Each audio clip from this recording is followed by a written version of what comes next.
Hello everyone, and welcome to a segment I would like to call Welcome to the 99 with Baldur's Gate.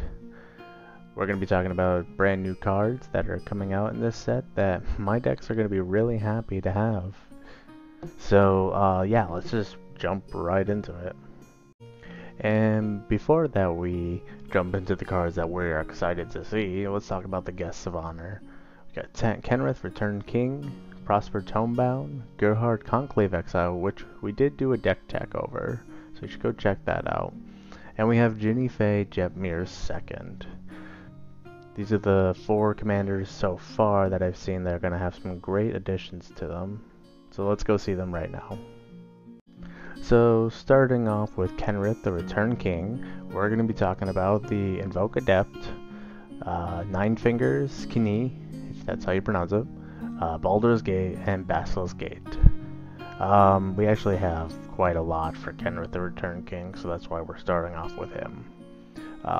Basically, Invoker Adept basically says, Tapper, whenever you activate an ability this turn by spending 4 or more mana to activate it, you copy that ability. You choose new targets for the copy. Now, this does not include mana abilities. I know that the commander's quarters, and then I'm pretty sure in the command zone they explained that there was a typing error and they have to errad that and put that on the cards. So that's just something to keep in mind.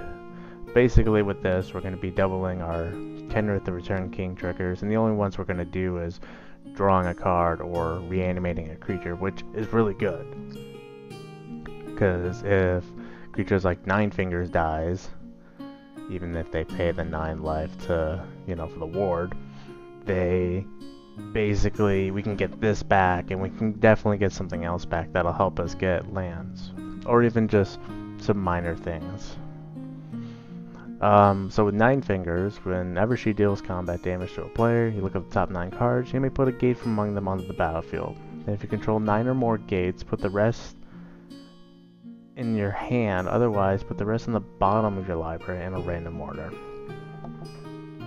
Nine Fingers loves gates. My Kenrith deck loves gates. We have Maze Event, it loves gates. Let's do gate things. Gate Tribal. Because now we have Baldur's Gate. Pay 2, add 1 mana of any color, where X is the number of gates you control. So with this, basically the Cabal coffers of gates, and that's kind of funny.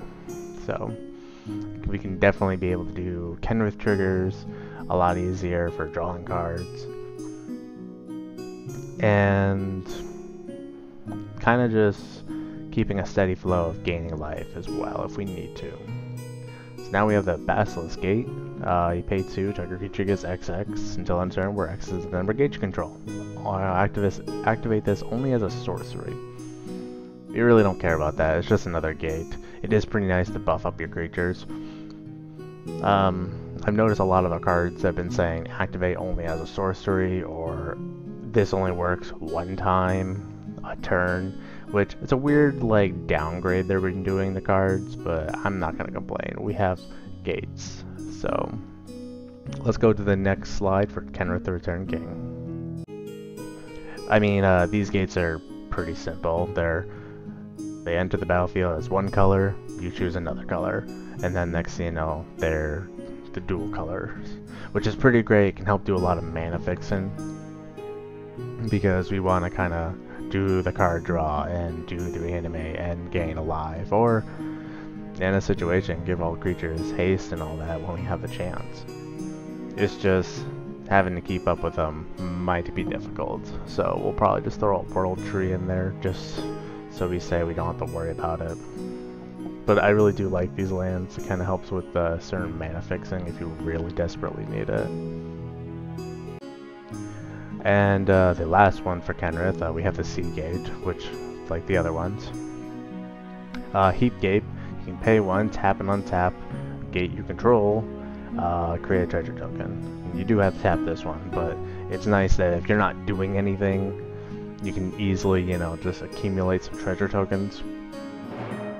or even in Jinnie if you want to like turn those treasures into cats or dogs. But at that point, bootlegger's stash would be a lot better. We might even put a bootlegger stash in this just because Heap's Gate wouldn't be enough, but hey, it's a gate, so we're gonna put it in. And we have the Gone Gate. Gates you control into the battlefield untap. Now that's really great. Pay 1, you tap it, you get a generic, or tap it, add 1 mana of any color that a gate you control could produce. It's pretty great. I mean, we're gonna still need the Amulet of Vigor and our legendary turtle friends, so we could put Maze Event into play, untapped, so we can use it right away. But at least we have another card that says, hey, gates you control enter the battlefield untapped. End of story. Lantern of Revealing, it's a 3 for 1 tap and add 1 color of any color, so a nice 3-drop mana rock. Also, you can pay 4, look at the top card of your library. If it's a land, you may put it on the battlefield. If you don't put the card on the battlefield, you may put it on the bottom of your library. I think we would have to have Sensei's Divining Top to have this in there, so we can kind of try and cheat more gates in the play. But, you know, if it's going to cheat gates in the play when they're already harder to get, I don't mind. We'll put it in there. But you know what? We have so many more gates for this deck, and I am so happy for it, because the other day I was finally able to get a Maze Event for the win for the first time of having the deck, and now with all these new gates, we're going to get it there a lot faster. So let's jump to the next commander, and that's going to be Ghired, Conclave, Exile.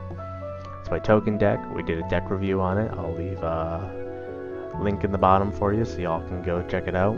But Duke Alder gives creature Myriad. Now, we can attack with that creature, hypothetically if we're in a 4-person game, make 2 more tapped and attacking. And then, if I'm correct, if we can do this, we can have Ghired's trigger last, so that way... No, we would have to choose something right away. It doesn't matter, because it's nice to have those extra creatures for ETBs and all that. Whether it's just Solemn, Steve, the Tribe Elder, or anything else. But hey, if we actually had extra combat phase, you know, we can give another creature Myriad, and then Ghired would be able to copy those other creatures and all that. Or we can have to find a way to sacrifice them for value. So the next card is going to be, you look upon the Tarrasque. The part we're going to be looking at is Gather Your Courage. Basically, what we do is give a creature 5/5 indestructible until end of turn. All creatures your opponents have to block this creature this turn if they can, which is pretty great. We send a Rhino in, everything else can go through. It's a little better version of Odric, who chooses blockers. You know, the Rhino will survive and it'll probably kill off a lot of things because it will be a 9/9 indestructible without any other enhances. And at that point, yes, you'll be able to kill off a lot of things. Owlbear Shepherd. At the beginning of your end step, if your creatures you control have total power of 8 or greater, draw a card. I mean, we already have big beefy creatures, so drawing an extra card at the end step would be great. There's nothing about it. Inspiring Leader. Commander creatures you control, commander creatures you own have creature tokens you control get 2/2.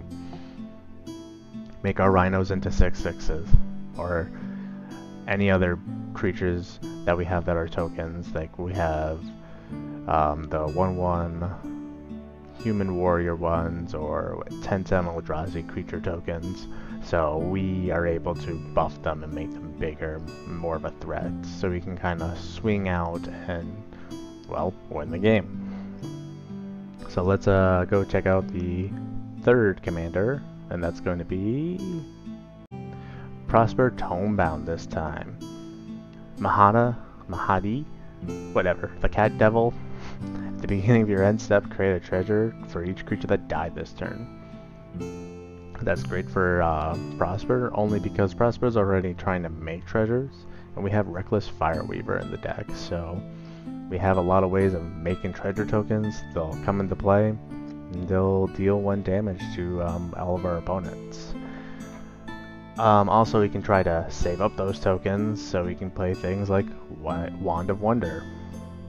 Roll d20, and you get the result of each opponent exiles cards from the top of their library until they exile an instant or sorcery card, then shuffles the rest into their library. You may cast up to X instant or sorcery spells from among the cards exiled this way without paying their mana cost, where, depending on your result, we can cast 1, 2, or 3 of those spells.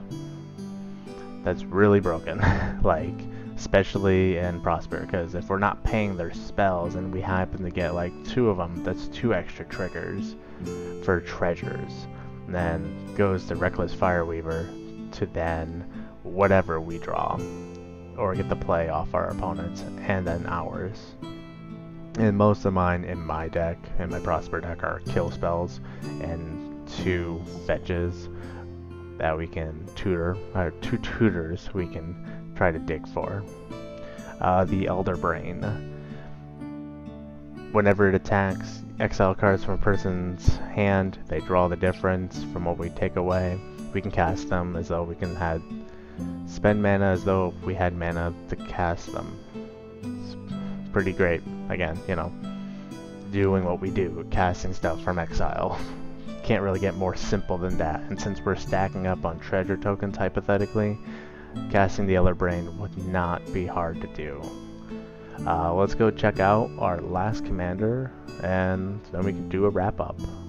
And that's gonna be Jinnie Fey, Jetmir's second. This is the only card I was able to see. My friend ended up texting me it because he's a 5-color dragon deck.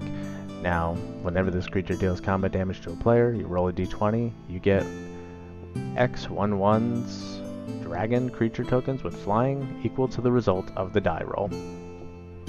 And now you gotta remember, a d20 is actually randomized, not the die you get from pre-release boxes. Those are spin downs, so you gotta roll an actual d20 for these.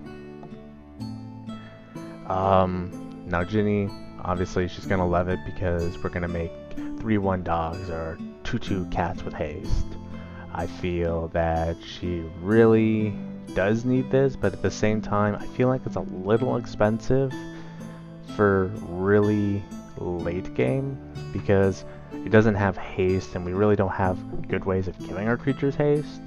But at least knowing that we can potentially get this, I'll have to try and find a spot for this because I already have some good stuff in the deck at the moment. And yeah, that kind of wraps up our situation for what we're going to do for our commanders. And there's probably some more. We're probably going to be doing a deck tech for a commander that I like in the set. So maybe stay tuned for that. Otherwise, you should totally like and subscribe. That way you can, you know, see the next video. Or hey, watch previous videos that I have done. I've been really enjoying making videos, and I want to try and do a little bit more than MTG Arena content. And we have a video coming up soon of, I'm not even going to spoil it, just a very special video that that I got to work with a little bit, and then it's getting worked on right now by someone. So I hope everyone had a great time with this deck tech of cards I'm excited for. Hey, leave your comments below of like, hey, this card's gonna be a lot better, or this card's gonna be a lot better. You should totally put this in here, or maybe, hey, I helped you figure out some cards you should put in your decks.